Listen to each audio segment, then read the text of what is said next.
Hello, bonjour à tous. Bonjour.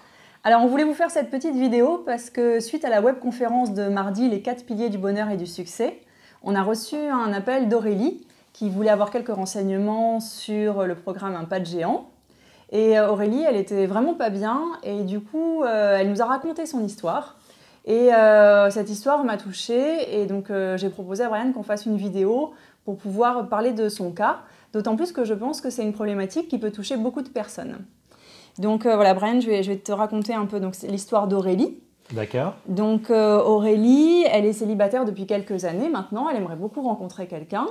Et du coup, elle met vraiment toutes les chances de son côté pour rencontrer quelqu'un. Et notamment, il y a quelques mois, elle s'est inscrite à un groupe de course à pied avec des garçons, des filles mélangés pour aller courir ensemble un soir par semaine. Et dans ce groupe, il y a un jeune homme qui lui plaît beaucoup. Un jeune homme très attirant, très sympathique. Et elle a tout de suite senti que ce jeune homme l'a draguée. Il a tout de suite été, il lui faisait des petites blagues, il courait souvent à côté d'elle. Voilà. Et il insistait beaucoup pour que le groupe aille boire un verre tous ensemble un jour après l'entraînement. Et donc ils ont fini par faire ça, ils étaient 5 ou 6. Ce jeune homme s'est assis à côté d'Aurélie. Il a été très dans la drague pendant tout le pot. Il y a touché l'épaule à un moment, il y a parlé à l'oreille. Enfin voilà, il s'est vraiment montré très avenant. Et à la fin, au moment de la raccompagner vers sa voiture, il lui a demandé son numéro. Donc quand Aurélie est rentrée, elle était vraiment super heureuse. Elle s'est dit voilà, c'était peut-être le début d'une histoire.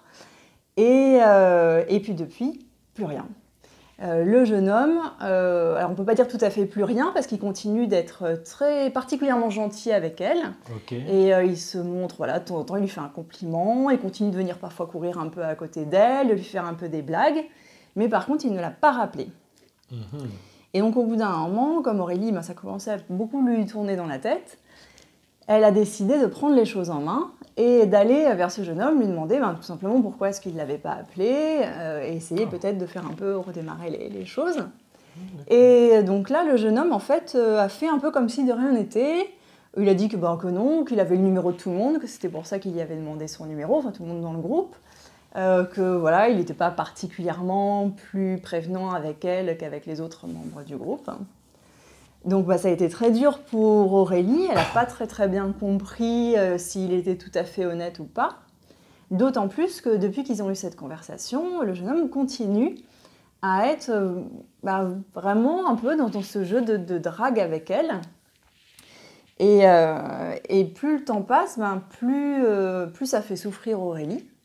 Ça commence à vraiment la rendre malheureuse parce qu'elle est tombée amoureuse de ce jeune homme qui est visiblement très séduisant et puis qui a toutes les qualités en fait qu'elle recherche chez un homme. Mais il ne se passe rien. Et du coup, elle se remet en question.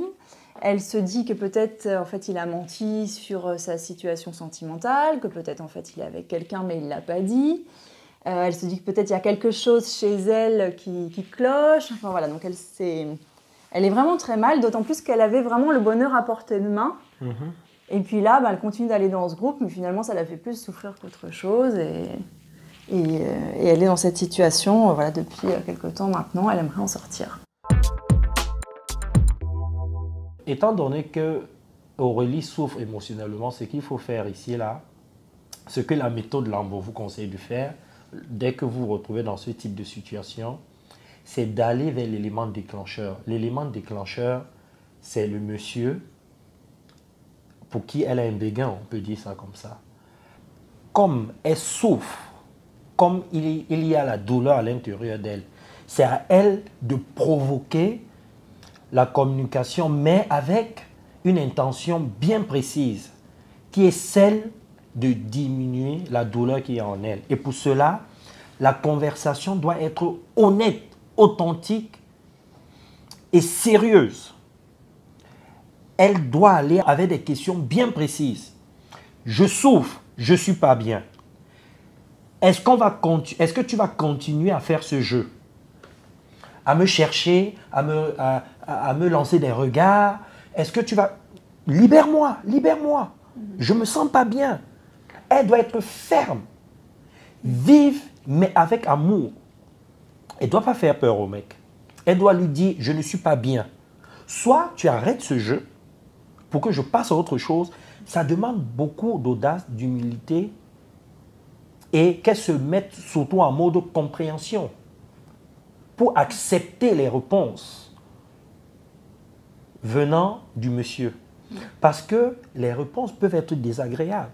Accepter ne veut pas dire être d'accord avec ce qu'il va dire, mais son intention doit être de se dire, je vais pouvoir avoir des réponses qui vont me permettre de me positionner, de me sentir mieux, de me libérer.